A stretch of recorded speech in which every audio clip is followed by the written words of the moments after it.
नमस्ते गुरुजी। जय गुरुजी महाराज। जय गुरुजी साथ संगत जी। मल्टीलिंगुअल ग्लोबल सेवादार टीम की तरफ से आप सबका हार्दिक स्वागत है। गुरु परिवार की तरफ से air marshal Anil Chopra uncle ji आपका स्वागत है। प्लीज संगत शेयरिंग करें। Over to you. जय Guru ji and thank you Vatsav uncle and multilingual global सेवादार टीम कि मुझे फिर आपने एक मौका दिया गुरु जी के साथ की सारी संगत के साथ अपना सत्संग शेयर करने के लिए।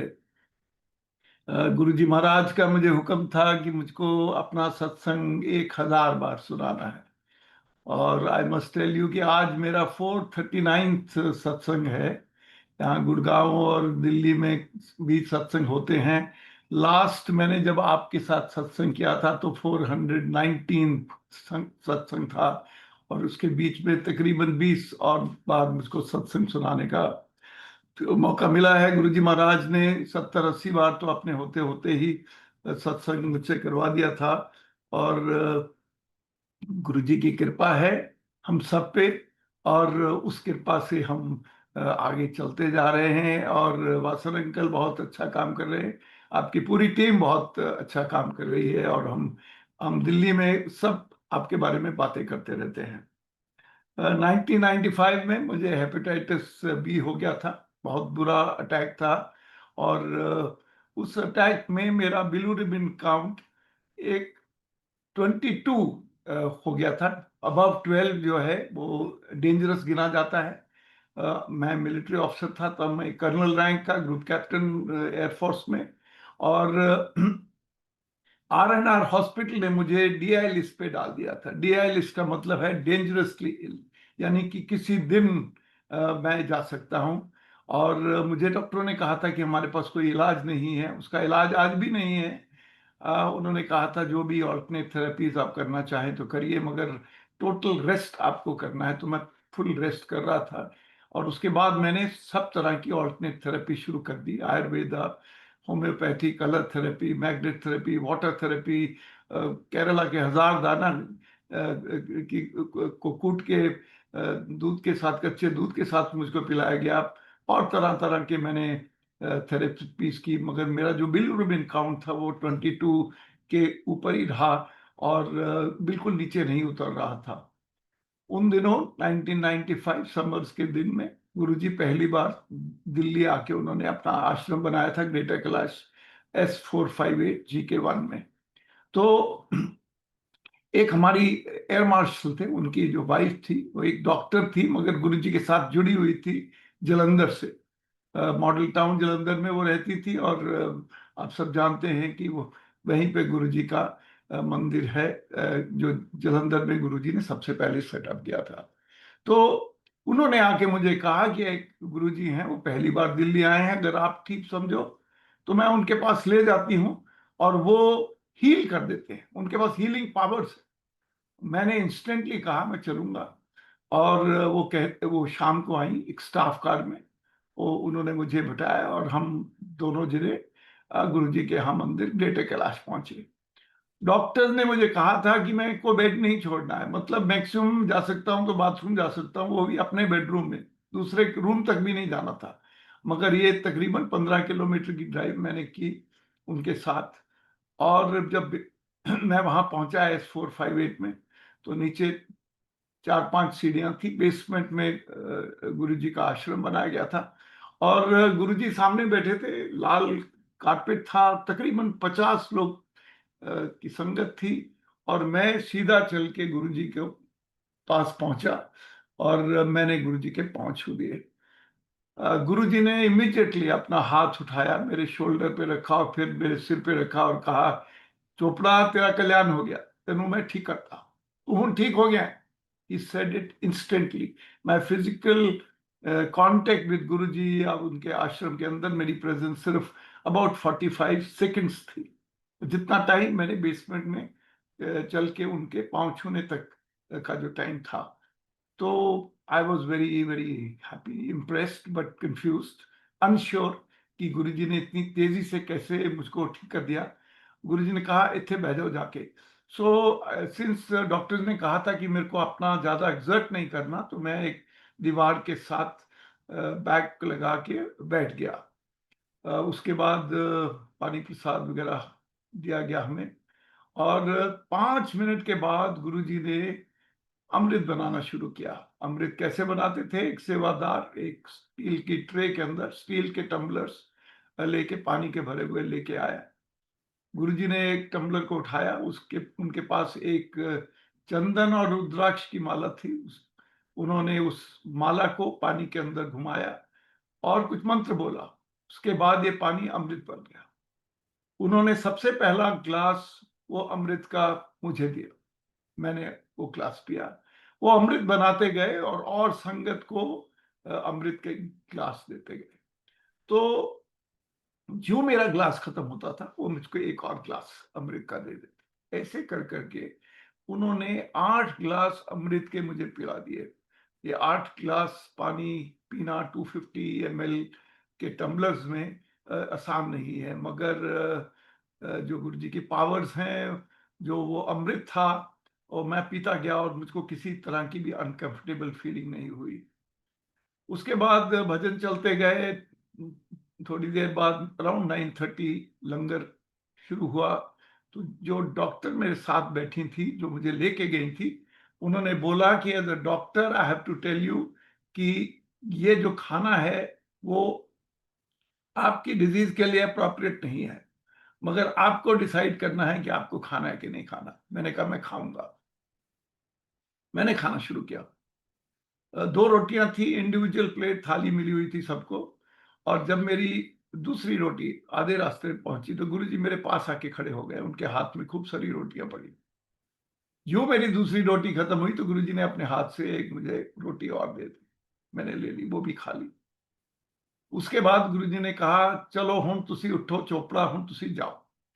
पढ़िया लिखिया फाइटर पायलट मिलिट्री का अफसर, तसल्ली करो, पहला जाके टेस्ट कराओ।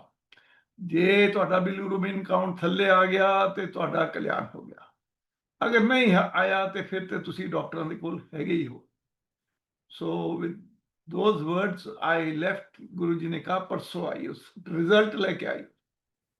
So next day I gave my blood for the test। 24 hours later, that means परसों वो रिजल्ट आया और मेरा बिलीरुबिन काउंट बहुत स्टीपली डाउन आ चुका था। I was now convinced, I was now impressed, I now knew कि हम किसी महापुरुष के पास के साथ जुड़ गए हैं। और शाम को मैं और मेरी वाइफ गए फिर मंदिर में। यूं हम वो सीढ़ियां उतरे तो गुरुजी अपनी सिंहासन से सीट से उठ के हमारी तरफ चल पड़े। उन्होंने कहा, सुमन आंटी आ गई हैं, उस दिन नहीं आई सी। Before she could say anything he said कि मैनू सब पता है, दसन की लोड़ नहीं है, चलो आओ तेरी फाइल खोल देना है। एंड फाइल खोलना was that he will tell, कुछ ऐसी चीजें आपके बारे में बताएंगे जो अक्सर किसी आउटसाइडर को नहीं मालूम। 10-12 चीजें गुरुजी ने बताई उनके बारे में, सारी की सारी करेक्ट थी। और ये भी हमें एक चमत्कार लगा, मगर हमें समझ आ गया कि एक महापुरुष हैं जो हमको हमारे बारे में पूरा जानते हैं, हमें सी थ्रू कर सकते हैं। मैं उसके बाद आने वाले समय में बहुत तेजी से मेरा बिलीरुबिन काउंट नीचे आ गया। विद इन अ मंथ में बिल्कुल नॉर्मल हो गया। गुरुजी के साथ हमेशा के लिए जुड़ गए बहुत लोग, और हमारे दोस्त रिश्तेदार भी जुड़ गए गुरुजी के साथ। मैं जो भी आपको सुनाऊंगा आज, वो ऐसे सत्संग होंगे जो मैंने या मेरे साथ हुए या मैंने आंखों देखा किसी सत्संग को होते हुए मेरे सामने गुरुजी के यहाँ, ना कि कोई हेयर से या किसी किताब से या किसी और की कहानी सुनी हुई से। तो जब मेरे साथ ये ऐसे हो रहा था, मेरा सत्संग चल रहा था, तो एक पैरेलली एक मेजर जनरल थे आदमी, वो अपना एनुअल मेडिकल के लिए R&R हॉस्पिटल, जो उस जमाने में बेस हॉस्पिटल जहां आज है दिल्ली कैंट में, वहां होता था। तो उन्होंने कहा कि टेस्ट में निकला कि उनका हार्ट में ब्लॉकेज है, 100% ब्लॉकेज है, यानी कि उनकी जो तीनों आर्टरीज हैं मोर देन 50% ब्लॉक्ड है। तो जनरल साहब घबरा गए, नेचुरली एनीबडी घबरा जाता है। उस जमाने में नई नई ओपन हार्ट सर्जरी हुई थी, आजकल तो स्टेंट वगैरह लगा देते हैं, कंपैरेटिवली प्रोसीजर सिंपल हो गए हैं। तो उन्होंने उनको बोला गया कि आप जाइए और ये अपना टेस्ट वगैरह कराइए और जो भी कार्रवाई करनी है आप कराइए। तो वो एस्कॉर्ट्स नया नया खुला था। डॉक्टर त्रेहन विदेश से बहुत एक्सपीरियंस के साथ आए थे, उन्होंने एस्कॉर्ट्स में हार्ट सेंटर खोला था। और वहाँ पे जनरल साहब गए। आर्मी सर्विंग लोगों के लिए कुछ पैसा देती थी। ऐसा ऑपरेशन जो आउटसाइड आरएनआर होता है वो उन्होंने ड्रॉ किया, अपॉइंटमेंट ली। एक हफ्ते के बाद में उनका सर्जरी की अपॉइंटमेंट मिली।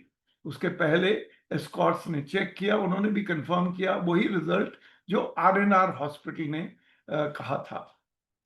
अब एक हफ्ते की अपॉइंटमेंट थी। फैमिली में सब लोग इकट्ठा होने शुरू हुए। बच्चे जो दूसरे शहरों में रहते थे वो आ गए, और भी रिश्तेदार घर पे आके, क्योंकि एक सीरियस इशू थी, एक बड़ा ऑपरेशन होने वाला था। किसी ने दूसरे दिन उनको बोला कि एक गुरुजी आए, गुरुजी ग्रेटर कैलाश में हैं और सुना है कि वो हील कर देते हैं। तो क्यों ना, अपने पास समय है, 6 दिन अभी और बाकी बचे हैं, तो हाँ गुरुजी के यहाँ चलते हैं। तो जनरल साहब, जैसे गुरुजी कहते थे, पढ़े लिखे लोग, उन्होंने हंस के बोला, तुम लोग क्या पागल हो गए हो? क्या अगर गुरु ही ऐसे सब कुछ ठीक कर देते, या मंदिर में जाने से हार्ट ब्लॉकेज क्लियर हो जाता, तो फिर सारी दुनिया डॉक्टरों के पास क्यों जाती? तो उन्होंने इस बात को टाल दिया और हंस के बोले कि don't tell me all this nonsense.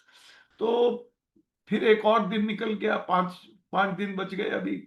फिर किसी ने बोला आके कि नहीं नहीं नहीं, गुरु जी के पास बहुत पावर्स हैं, सुनने में आ रहा है कि आप चलो उधर, हमारा क्या जाता है, हमने कोई आपका तो ऑपरेशन डेट फिक्स ही है, तो तब तो ऑपरेशन होगा ही होगा। तो फाइनली जनरल साहब मान गए। जब 4 दिन बचे थे तो गुरु जी के यहाँ पहुंचे। जिस दिन वो पहुंचे तो मैं भी वहीं था। मेरा भी तीसरा सेशन था गुरु जी के यहाँ। Third time I was going to Guru ji place. तो गुरुजी के पास जब आए तो गुरुजी को बताया गया कि इन्हें ये प्रॉब्लम हो गई है। गुरुजी ने इनको अपने चेम्बर में भेजा। पान के पत्ते मंगवाए गए, पान के पत्ते उन्होंने उनकी चेस्ट पे लगाए। गुरुजी ने कुछ मंत्र बोला और उसके बाद 20 मिनट वहां वो चेम्बर में लेटे रहे। उसके बाद उनको बुलाया गया बाहर और गुरुजी ने कहा, जरूर साहब आपका हार्ट ब्लॉकेज खत्म, आपका हार्ट ब्लॉकेज 0। अब जाइए अपना टेस्ट कराइए, तसल्ली कराइए। अगर आपका ब्लॉकेज खत्म तो आपका कल्याण, अगर ब्लॉकेज है तो आपका अपॉइंटमेंट फिक्स्ड है, आपने पैसे दिए हुए हैं और आपका जो भी मेडिकल कार्रवाई वो होगी।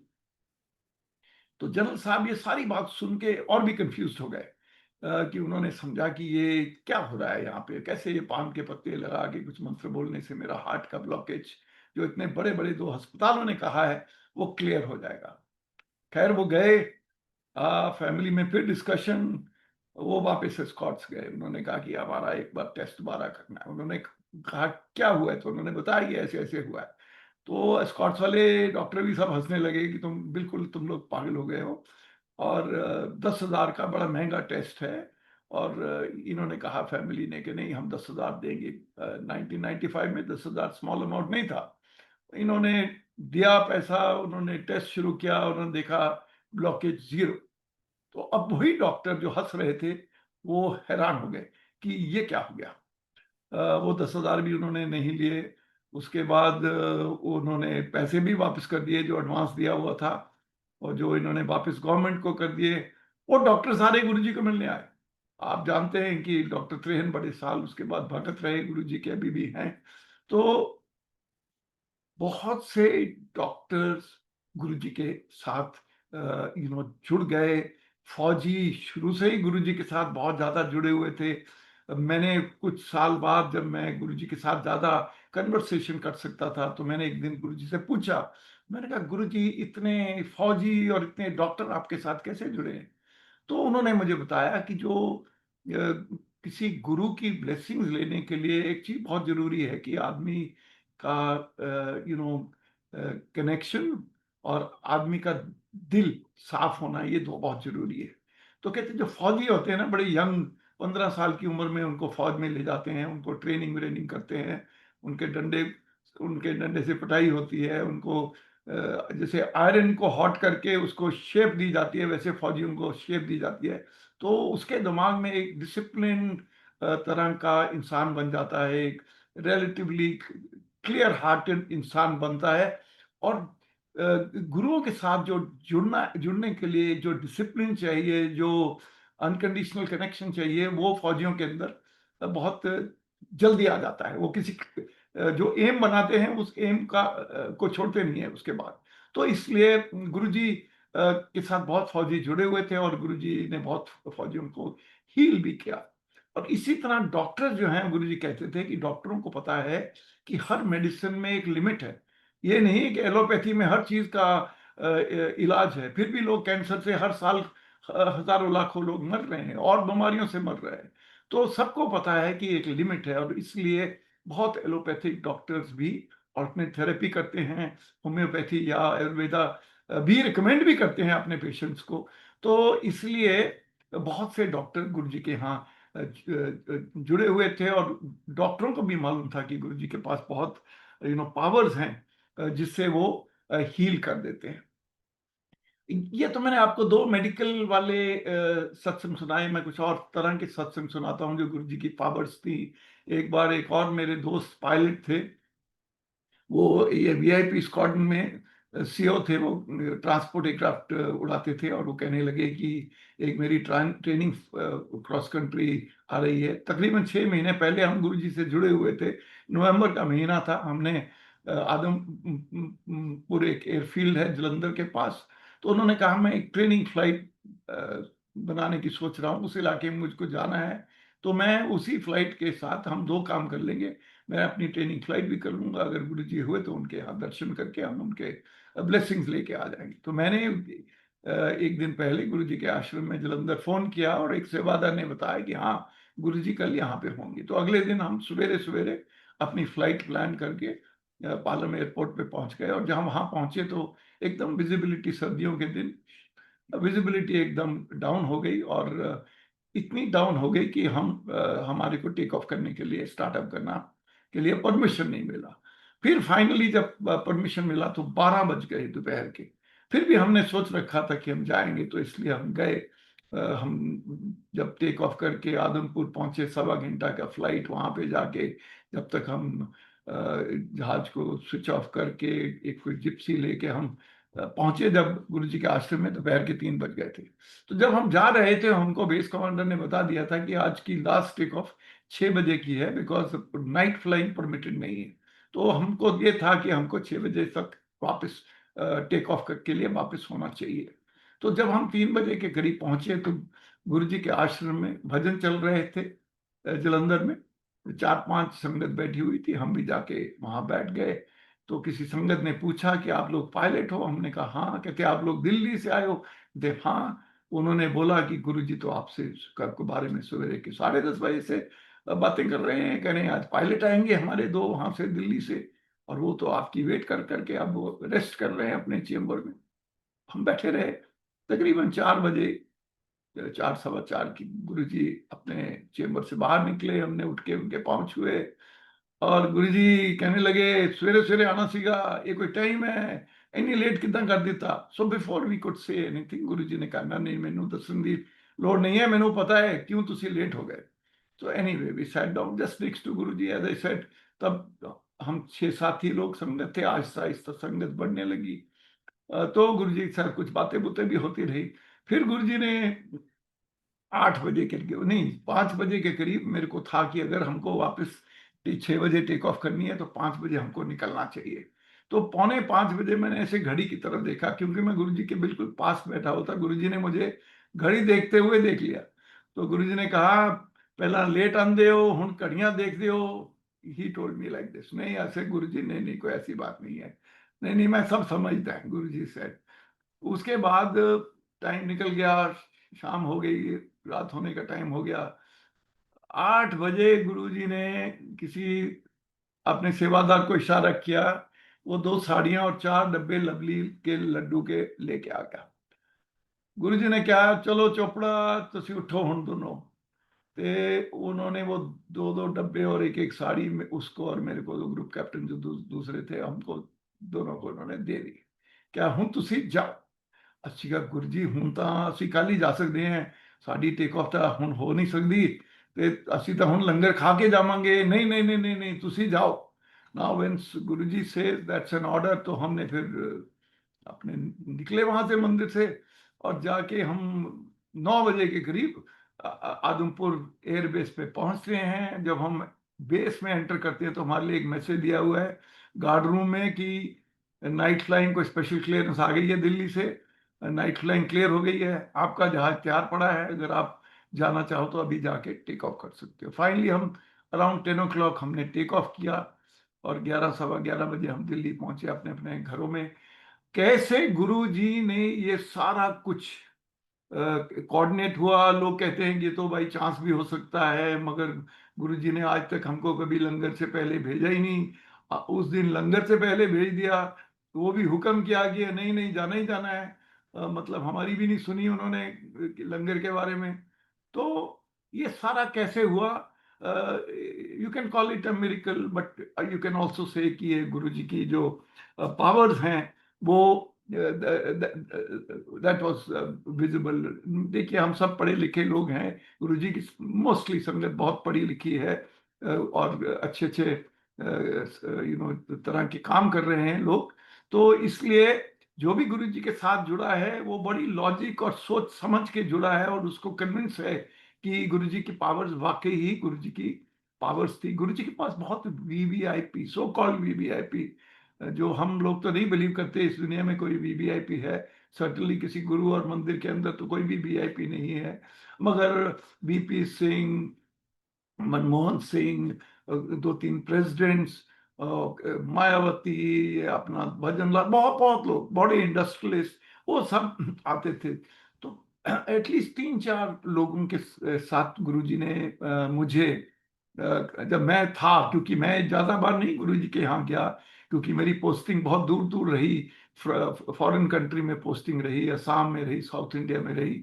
तो तकरीबन मैं 70 80 बार ही टोटल गुरुजी के यहाँ गया हूँ अपने जीवन में उनके होते हुए, which was also not bad. 70 80 बार बहुत है, लोग तो हजारों बार गए, जो बिल्कुल दिल्ली में जुड़े हुए थे उनके साथ पूरी तरह से। तो हर जो वीआईपी या बड़ा आदमी आता था, उसके दिमाग में एक तरह तरह की कश्मकश या उनके व्यूज होते थे। क्योंकि मुझको चांस मिला ये मायावती भजन लाल के साथ, क्योंकि जब गुरु जी ने कहा कि इन्होंने मेरे चेंबर चले जाओ, उत्थे जाके इन्होंने गल्ला करो, so when I tried to interact with them, to tell them my satsang, which is what Guruji wanted me to convey to them, so that their faith can be reinforced। तो वो काफी डाउट में थे। कई लोग तो दोबारा आए ही नहीं गुरु जी के यहाँ पे, क्योंकि कई लोग तो टेस्ट करने आते हैं, ये देखने आते हैं कि हो क्या रहा है। और कई लोग चाहते हैं कि ये चोपड़ा वगैरह, देवर वी आर इनसिग्निफिकेंट पीपल, और मेरे वो देवर नॉट हैप्पी कि मेरे को बोला जा रहा है उनसे बात किया जाए, क्योंकि वो अपने आप को इतना बड़ा समझते थे कि गुरु जी के अलावा हम किसी से बात नहीं करेंगे। मगर that is the way Guru ji was. मेरे को याद है कि एक बार टीएन सेशन आए थे। TN session chief election commissioner थे, बहुत फेमस थे, बहुत अच्छे ब्यूरोक्रेट गिने जाते थे, बिल्कुल इनकरप्टेबल ब्यूरोक्रेट थे। एक कोने में खड़े थे, उनके हाथ में लोटा था। गुरुजी ने मेरे को बुलाया, कहते देख वो सामने सेशन खड़ा है, उन्होंने नाल जाओ, उन्होंने गल्ला सुनाओ। तो I went and stood next to T N Seshan. He was looking in front, I was also looking in front, और मैंने टीएन सेशन को बुलाया कि गुरुजी ने मुझे बोला है कि आपको मैं सत्संग सुनाऊं। तो क्यों बोला है तुमको, उन्होंने बोला। मैंने कहा ये मुझसे नहीं मालूम, उन्होंने मुझे हुक्म दिया मैं सत्संग सुनाऊंगा, आपको सुनना है तो आप सुनिए। तो मैंने सत्संग सुनाया, उन्होंने चुप करके सुना, और उन्होंने 1 2 सवाल भी मुझसे पूछे, और मैंने उसका जवाब भी दिया, trying to make him understand कि कैसे जो गुरु हैं वो उनमें कैसी पावर्स हैं, वो कैसे हील करते हैं उस पावर की। तो TN session was quite sort of convinced, और वो गुरु जी के साथ उसके बाद जुड़े रहे टीएन सेशन। तो एक मैं बताना चाहता हूँ कि गुरु जी बहुत कंसिडरेट थे। देखो मैं जब भी बाहर से आता था, जब मैं डिफरेंट जगह से पोस्टिंग में आता था, तो पोस्टिंग से आता था, तो गुरुजी पहले दिन ही पूछ लेते कितने दिन लिए आया। मैं क्या गुरुजी 1 हफ्ते लिए। ठीक है, 2 दिन इतने आना है, 5 दिन अपने दोस्ताना विस्की पीनी है। He knew that a military officer who has come to Delhi from his place, कहीं दूर पोस्टिंग से असम से आया है, उसको 10 काम करने हैं। उसने अपने बच्चों की एडमिशन देखनी है, उसने अपने दोस्तों से मिलना है, उसने अपने सीनियर से मिलना है, उसने जाके हेडक्वार्टर को विजिट करना है। तो गुरुजी वॉज कॉन्शियस ऑफ दिस। वो कह रहे थे कि सिर्फ 2 शामी इतने आना है, बाकी 5 दिन अपने दोस्तों नाल अपने लोगों को मिलो, जो जो अपने काम करने वो करो। He was very considerate. Similarly Guruji was very considerate for women, खास करके जो लेट नाइट में जो वुमेन चली जाती थी अपने गुरुजी के यहाँ से, जब उन्होंने अपने घर जाना होता था, तो Guruji used to make sure that that lady is well escorted, especially जब वो एम्पायर स्टेट में जब आश्रम शिफ्ट हो गया था। And Guruji was very conscious कि जो एमजी रोड है उस जमाने में, उसमें कोई अब तो डबल लेन हो गई, लाइटिंग आ गई, दुकानें आ गई, बहुत कुछ हो गया, मेट्रो चल पड़ा। उस जमाने में कुछ नहीं था, एक सिंगल रोड थी, अंधेरा था। लेडीज तो क्या, आदमी लोग भी डरते थे जब वो उस तरफ उनको जाना होता था। तो इसलिए गुरुजी वाज वेरी कंसिडरेट। तो एक दिन एक लेडी थी, वो यहाँ पे गुड़गांव के रहने वाली थी, और वो लाइन में 10:30 बजे लंगर के बाद वो गुरुजी के यहाँ उनकी परमिशन लेने के लिए आए। ज्यों उन्होंने गुरुजी का पहुंच हुआ, तो गुरुजी ने कहा कितने चलनी है। वो कहते गुरुजी ना ना हजे नहीं जाना, बह जाओ इतने। Normally he would have, Guruji never did this to her, always allowed her to sort of go. But उस दिन गुरुजी ने कहा, उनके दिमाग में क्या था, उनके पीछे मैं था, before I could even bend down to touch the feet, Guruji ने कहा चोपड़ा तुसी बैठो, इन्हां नाल गल्लां करो। So that lady sat down, I sat next to her। मैं थोड़ा शर्मीला सा था, मैं तो लेडीज के साथ बड़ा सोच के बात करता था। वो लेडी ने इनिशिएटिव लिया, उन्होंने कहा कि आप बताइए आप कौन हैं। मैंने नाम बताया, कहाँ के रहने वाले हो, मैंने कहा बताया मैं कपूरथला का रहने वाला हूँ, पंजाब का। तो उन्होंने कहा अच्छा, तो कपूरथला में तो मेरी एक बहन भी रहती है। तो मैंने कहा अच्छा, छोटा सा शहर है, अगर आपकी बहन कपूरथला में रहती है तो मैं जरूर शायद जानता हूँ, अगर नाम बताएंगे। तो उन्होंने जो नाम लिया वो मेरी मदर का नाम था, यानी कि वो मेरी मदर की एक फर्स्ट कजन थी। मैं कभी उनको मिला नहीं था। तो कैसे गुरुजी ने एक दो लोग जो बहुत क्लोज के रिश्तेदार हैं और कभी मिले नहीं हैं, उनको इकट्ठा कर दिया एक दिन। और उसके बाद मुझको याद आया कि जब मैं बहुत छोटा था, वो उनका नाम मैंने कभी सुना था अपनी मदर के जब वो अपने रिलेटिव्स के साथ कहीं थी। तो इस नाम के बारे में बड़ी अच्छी अच्छी बातें मैंने सुनी थी। पर वो 30-35 साल पुरानी बात थी। और वो 35 साल के बाद जिस नाम को मैंने सुना था एक बचपन में, और एक अच्छा इंसान का नाम सुना था, वो अच्छा इंसान मेरे साथ बैठा हुआ था, वो लेडी, उनका नाम था दीपिका। गोगो बोलते थे उसको सारे जने। तो कैसे गुरुजी ने उनको मुझे कनेक्ट कर दिया, और वो लाइफ लॉन्ग कनेक्शन है। अब भी हम वी आर लाइक एब्सोल्युटली एक फैमिली जैसे होती है, हम वैसे हैं। तो गुरुजी के बहुत ही तरीके थे, अपने तरीके थे, जैसे वो इवेंट्स को या लोगों को कनेक्ट करते थे। एक दिन दोपहर का टाइम था, मेरी वाइफ को सपना आया, अराउंड 3 o'clock, दोपहर को सो रहे थे, गर्मियों के दिन थे। उन्होंने कहा, एकदम चौंक के उठी, उन्होंने बोला गुरुजी ना मेरे को सपने में आया। और गुरुजी ने हाफ शर्ट पहन रखी थी, उन्होंने ट्राउजर पहन रखे थे, उन्होंने स्केड्स यानी कि फ्लीट्स टाइप्स ऑफ शूज पहन रखे थे। तो मैंने कहा भाई मैं तो इतनी देर से गुरुजी के साथ जुड़ा हूँ, मगर मैंने तो गुरुजी को कभी ऐसे देखा नहीं है। तो वो बोली कि मैंने भी कभी नहीं देखा। तो मैंने कहा चलो आज ना चलते हैं ये एवलॉन रिसोर्ट्स एम्पायर स्टेट मंदिर में गुरुजी के यहाँ। तो हम जल्दी निकल गए। हम घर से 4 बजे निकले, 4:45 बजे के करीब हम गुरुजी के यहाँ। वहां पे एक एल्डरली लेडी बाहर पहले ही वेट कर रही थी सीढ़ियों में, और हम भी जाके सीढ़ियों में बैठ गए, हम 3 जने। 10 मिनट के बाद दरवाजा खुलता है, और दरवाजे में खड़े हैं गुरुजी। और गुरुजी ने हाफ शर्ट पहनी हुई है, पैंट पहनी हुई है, और फ्लीट्स पहनी हुई। मैंने पहली बार गुरुजी को वैसे देखा। तो जब गुरुजी को बताया तो गुरुजी ने कहा चलो अंदर आ जाओ। तो अंदर गए, गुरुजी ने छलांग मार के वो एक साइड बोर्ड था बड़ा सा, उसके ऊपर जाके चौकड़ी मार के बैठ गए।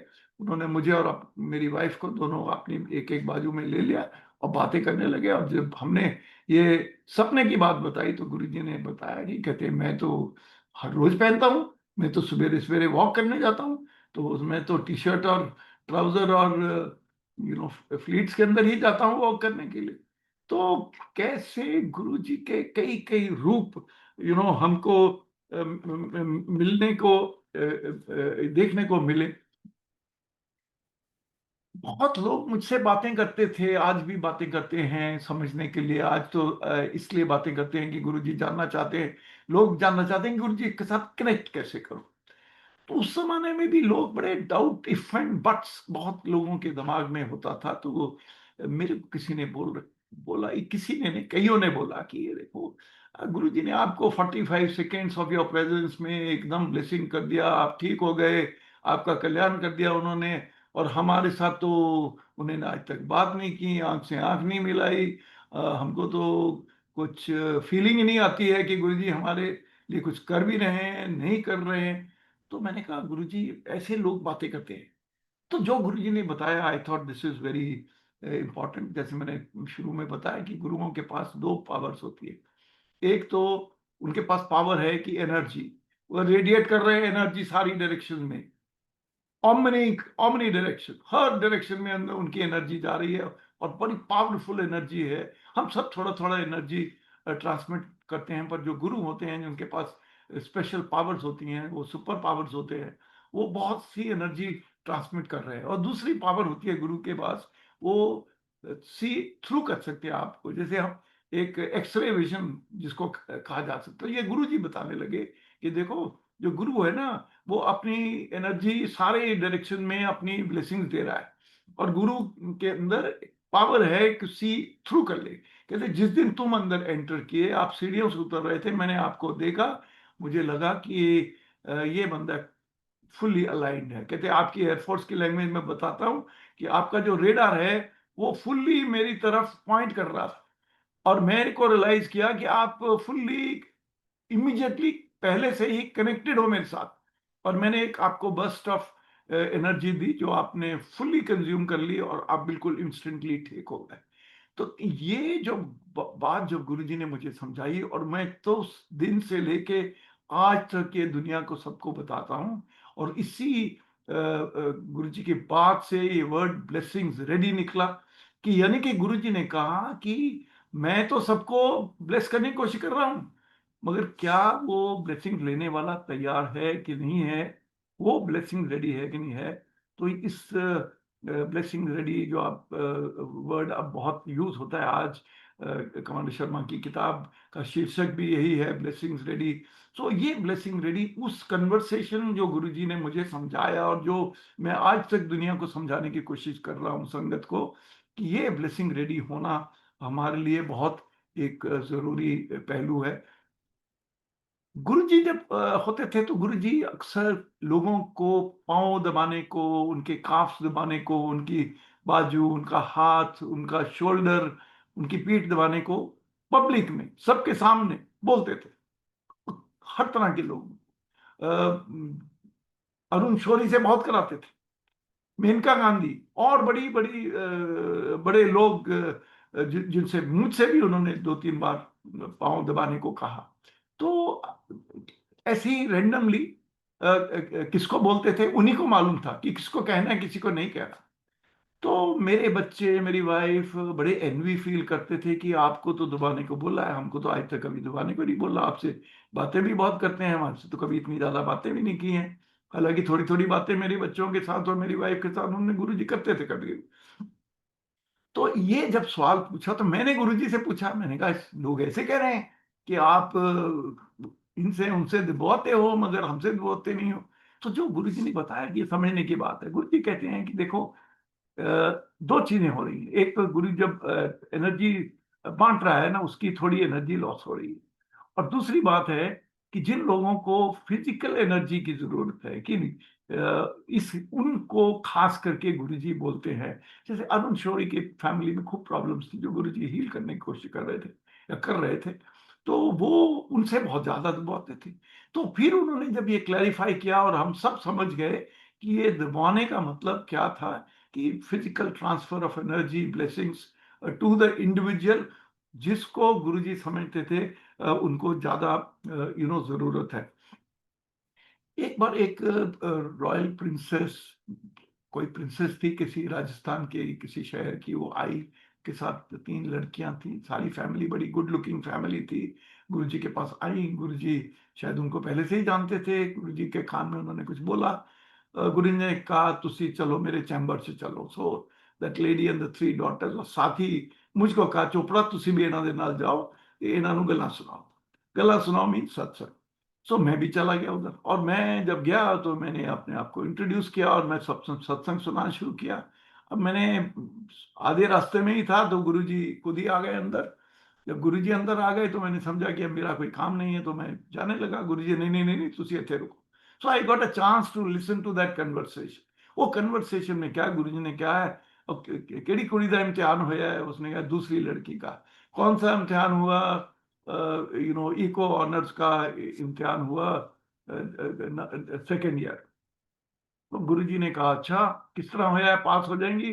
वो बोली नहीं गुरुजी तुसी हो पास कराना है। तो शी से ठीक है, मैं तेनू 2 सवाल 3 सवाल पूछता है पिछले साल दे सिलेबस दे, अगर तूने जवाब दे दिया ठीक तो मतलब पास हो गई, नहीं तो फेल। तो गुरुजी ने ऐसे complicated subject like eco honours के पिछले साल के सिलेबस के 3 सवाल पूछे। तीनों सवाल उस लड़की ने कहा बिल्कुल सवाल यही थे प्रीवियस ईयर के, और तीनों का वो जवाब नहीं दे पाई। तो कैसे गुरुजी एक particular year of eco honours के सिलेबस के 3 सवाल पूछ सकते हैं? That means there is another proof of he had powers of a different nature, all encompassing knowledge। और उसके बाद वो लड़की पास हुई या फेल हुई मुझे नहीं मालूम है, मगर the point I am making is कि गुरुजी के पास जो ये पावर्स थी, जो गुरुजी हम भजन सुनते हैं ना, कई भजन हैं जो पुरानी संगत वाले भजन है। आजकल नए नए तरह के भी भजन आ गए, आजकल तो कई जगह ऑर्केस्ट्रा वगैरह भी आ जाते हैं या सिंगर्स को बुलाया जाता है। मगर जो गुरुजी के समय के भजन थे, उनके सीडीज वगैरह, वो भजन खुद गुरुजी सिलेक्ट करते थे। वो जब बैठे होते थे सिंहासन पे तो गुरुजी डिसाइड करते थे कौन सा शब्द अभी चलेगा, क्योंकि उनको मालूम था कि कौन सा शब्द क्या कन्वे करता है और क्या संगत को उस समय सुनना चाहिए। तो point I want to make is जो भजन थे, खास करके उन जमाने के जो गुरुजी के ओरिजिनल भजनों में जो सीडीज थी उनमें बड़ी पावर थी, और ध्यान से अगर सुनेंगे तो उसमें बहुत ही ज्यादा मीनिंग होता था। एक बार ग्रेटर कैलाश में वहाँ नेबरहुड से ही शुरू शुरू की बात है कि एक एल्डरली लेडी आई, अराउंड 85 ईयर्स की होगी। वो सीधा उतरी, गुरुजी के पांव छुए और वहीं बैठ गई। अब Guruji was not very amused by this. तो गुरुजी ने उनको बोला नहीं नहीं नहीं उठो, उठे जाओ दूर बैठो, जहां भी बैठने का। वो हिली नहीं और बोलती गई। और उसने बोला गुरुजी मेरे गोड्या बड़ी दर्द है, मेरे गोड्या बहुत दर्द है। तो गुरुजी ने कहा 85 साल की उम्र ਵਿੱਚ ਗੋਡਿਆਂ 'ਚ ਦਰਦ ਨਹੀਂ ਹੋਏਗੀ, ਇੰਨਾ ਵਜਨ ਕੈਰੀ ਕੀਤਾ ਹੋਇਆ ਹੈ ਤੇ ਦਰਦ ਨਹੀਂ ਹੋਏਗੀ, ਤੇ ਇਹ ਕੀ ਕਰਦੇ ਹੋ ਸਾਰਾ दिन? वो कहती बस बैठी रहनी है, खानी पीनी है, मजे कर रही है। तो कहते हैं कभी आपने अमृतवाणी पढ़ी है? वो कहती है नहीं। ओम बहुत सा आता है? वो कहती है नहीं। अच्छा गुरबानी का पाठ किया है? वो कहता है नहीं। गुरु जी ने कहा हुणे उठो, उन्हें सेवादार को बुलाया, उनको उठाओ और घर जाओ, इतने नहीं आना, घर बह के भजन करने हैं, भगवान का नाम लेना है, माफी मंगनी है, अपना वजन घटाना है। The point Guruji was making is that don't treat Guruji as a compounder or a doctor in a dispensary to whom you come कि लो जी आप गोली दे दो पैरासीटामोल की, मेरे को मेरा सिर दर्द या मेरी बुखार ठीक हो जाएगा। What he was conveying was कि आप भगवान के साथ जुड़ो, जिसके साथ भी आप जुड़ना चाहते हो उसके साथ कनेक्ट करो, ताकि आपके दिमाग में आपको शांति हो, गुरुजी अक्सर कई आंटियों को, including my wife, confused aunty बोलते थे, if and but aunty, because the aunties were not very sure. ठीक है, जब से मैं जुड़ा हूं, मेरी वाइफ, मेरे बच्चे भी गुरुजी के साथ जुड़े हुए हैं।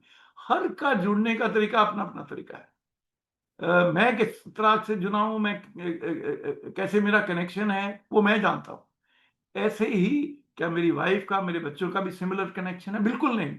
हर का कनेक्शन जो हम सब ने, संगत ने गुरु जी के साथ बनाना है, it has to be individual connection and it has to be no ritual. Guru ji के समान कोई रिचुअल नहीं है। मेरे को अक्सर फोन करते हैं लोग, कहते हैं कि क्या सवेरे की चाय बनाने से, बेड टी पीने से पहले पहले गुरु जी का भोग लगाना है? मैंने कहा किसने बोला आपको? ये गुरुजी ने तो नहीं बोला आपको किसी को। मैंने कहा हाँ, गुरुजी के घर में स्वरूप होना चाहिए आपके यहाँ पे। कोई वहां अगरबत्ती नहीं जलाने की जरूरत, कोई कुछ नहीं करने की जरूरत, सिर्फ गुरुजी का दिल में ध्यान रखो, गुरुजी के मंदिर जाओ, सत्संग सुनो, भजन सुनो। ये सिर्फ यहां तक। कोई रिचुअल गुरुजी ने हमें न करने को कहा था, और ना हमने कभी हमको किसी को करने की जरूरत है। मगर जो कनेक्शन है, एक और मैं बात बताना चाहता हूं जो गुरुजी ने ही मेरे को बताई थी, कि देखो गुरुजी कहते हैं ना, लोग मेरे पास आते हैं, जैसे वो लेडी आई घुटने की दर्द के साथ, उन्होंने कहा कि सब जिन्हें आते हैं चाहते हैं पहले दिन भी एक छड़ी गुरुजी के पास हो, सिर के ऊपर से चला दे, जिसको बोलते हैं मैजिक वॉन्ड।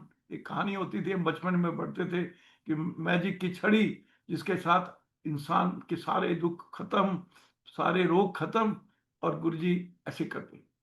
तो गुरुजी ने एक दिन मेरे को बताया कि मैंने, जो मेरी साथ जो गुरुजी की कन्वर्सेशन हुई, छोटी छोटी कन्वर्सेशन होती थी, तो गुरुजी ने कहा देखो, जब ना बंदे ਨੂੰ तकलीफ ਹੁੰਦੀ है, अपने ਜਿਹੜਾ ਮੈਡੀਸਨ ਬਾਕਸ ਰੱਖਿਆ ਹੁੰਦਾ ਘਰ ਵਿੱਚ, ਉਹ ਹੀ ਟੇਕਸ ਆਊਟ ਸਮ ਮੈਡੀਸਨ, ਸਿਰ ਦਰਦ ਦੀ ਗੋਲੀ ਖਾ ਲੈਂਦਾ ਹੈ।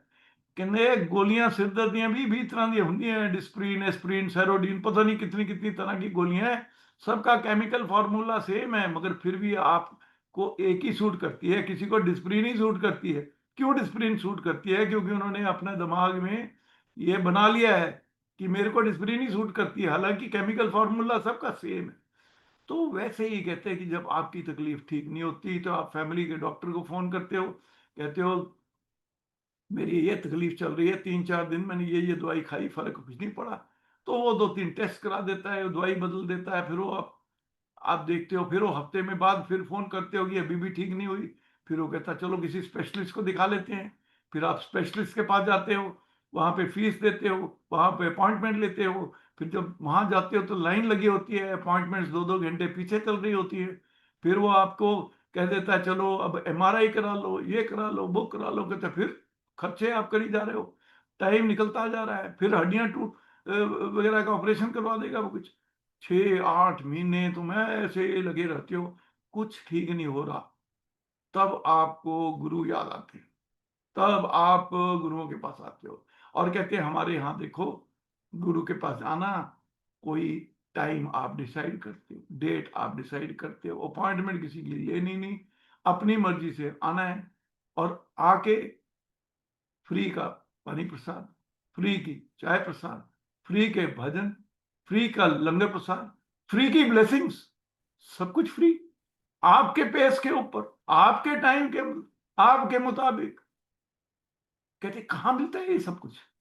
तो ये बात जब गुरुजी ने समझाई, तो मैं अभी भी जाता हूं बड़े मंदिर, 1 महीने में एक बार या 40 दिन में या जब भी। और बीच में बहुत जगह जगह सत्संग पे भी जाता हूँ, लोग जब सत्संग पे बुलाते हैं। तो ये मैं समझाने की कोशिश करता हूं कि आज भी बड़े मंदिर में, इवन जो बड़े बड़े सत्संग करते हैं घरों में या किसी हॉल में, लोग अपनी मेल चेक कर रहे होते हैं, व्हाट्सएप देख रहे होते हैं, पूरा मोबाइल का काम कर रहे होते हैं। कई लोग तो कॉलें भी कर लेते हैं बैठे बैठे।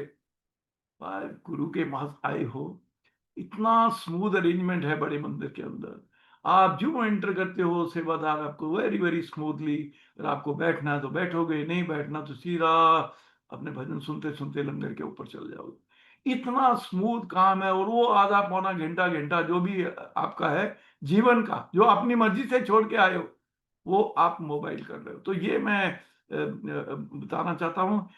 आखिरी में मैं ये बताना चाहता हूँ, मेरा एक लास्ट सत्संग सुनाऊंगा और उसके बाद गुरुजी ने मुझे एक शुरू में ही, जब मैं गुरुजी के साथ जुड़ा था, चोपड़ा देखी आपा तेनों किथे लेके जाना, that was in my mind, but I never took that part very seriously कि मैंने सोचा जो भी किसी ने बनना है तो वो बन ही जाना है, तो भगवान ने एक सबका हमारा प्लान बना रखा है। मगर गुरुजी ने भी एक प्लान बना रखा था।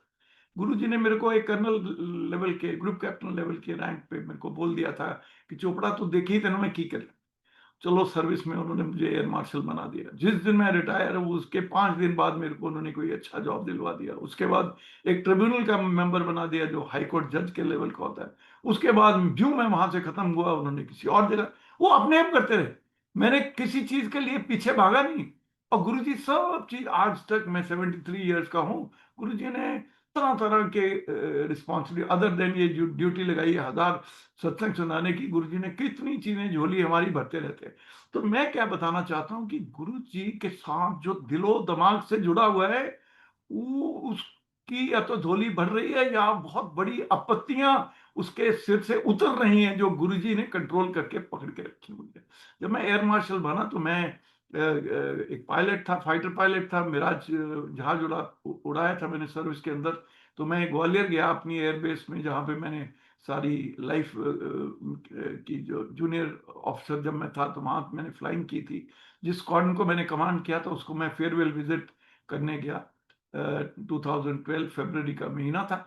और मैं जब वहां गया तो ट्रेडिशनल है, सीनियर ऑफिसर खास करके जो क्वालिफाइड है उस जहाज के ऊपर, वो आके एक फ्लाइट करते हैं। तो मैं सीओ के साथ एक 2 सीटर में जब फ्लाइट किया, और जब हम टेक ऑफ करके 5 मिनट के बाद 11,000 फुट की ऊंचाई पे थे, तो एक बड़ा सा धमाका हुआ जहाज के पीछे से। हमने जब देखा तो अंदर कि जहाज के इंजन पूरा पूरा बंद हो गया है, सीज हो गया है।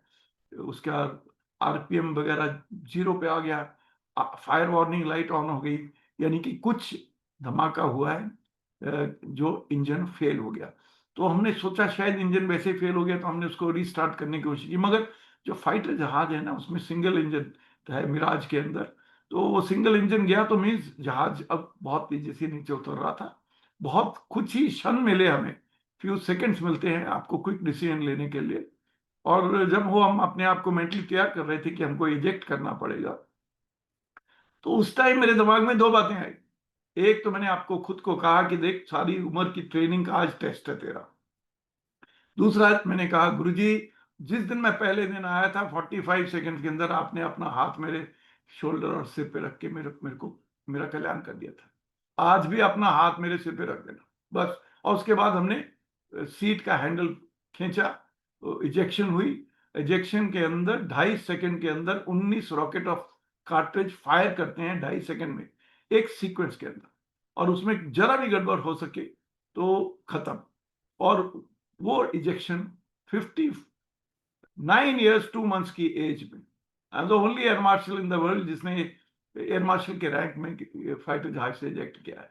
तो गुरुजी की ब्लेसिंग के आज मैं आपके सामने बैठा हूँ और सीधा चलता हूँ, गेम्स भी खेलता हूँ, सब कुछ कर लेता हूँ, काम भी करता हूँ।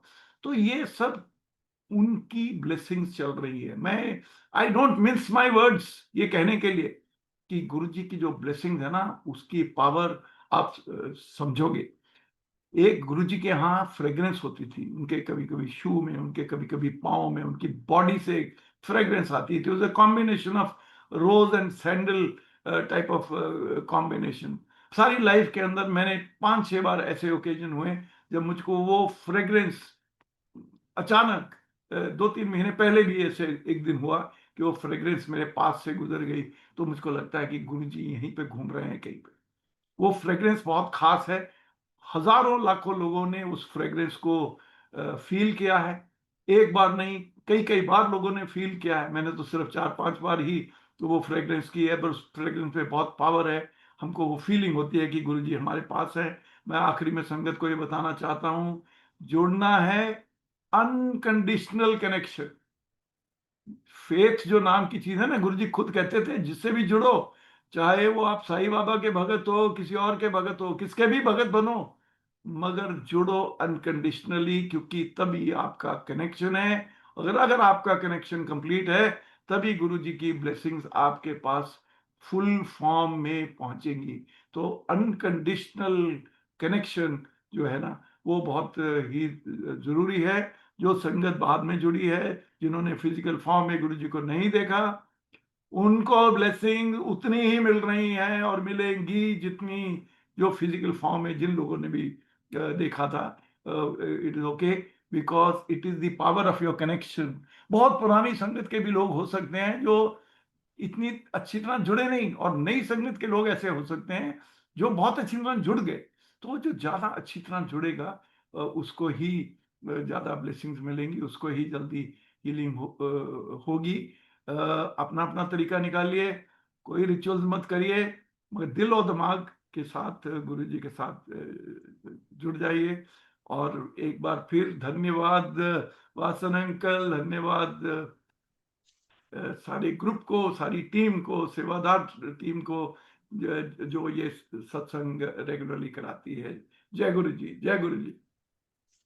धन धन गुरु जी महाराज। गुरु महाराज की कृपा हम सब पर बनी रहे। मैं नम्रता कोहली जी से रिक्वेस्ट करूंगा, अपने आप को अनम्यूट करें प्लीज। जय गुरु जी, जय गुरु जी। अंकल आवाज आ रही है?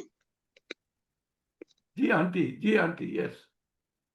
नमस्ते गुरु जी। जय गुरु जी वासन अंकल, जय गुरु जी चोपड़ा अंकल, और जय गुरु जी संगत जी। अंकल आपके सत्संग इतने ब्लेस्ड है, इतने ब्लेस्ड है, और मेरी एक तड़प रहती है आप लोग के सत्संग सुनने की। मैं हमेशा, मतलब मुझे इतनी तड़प रहती है ना, और मैं यूट्यूब खोल खोल के भी जहाँ कहीं पुराने सत्संग मैंने आप सबके सारे सुन लिए।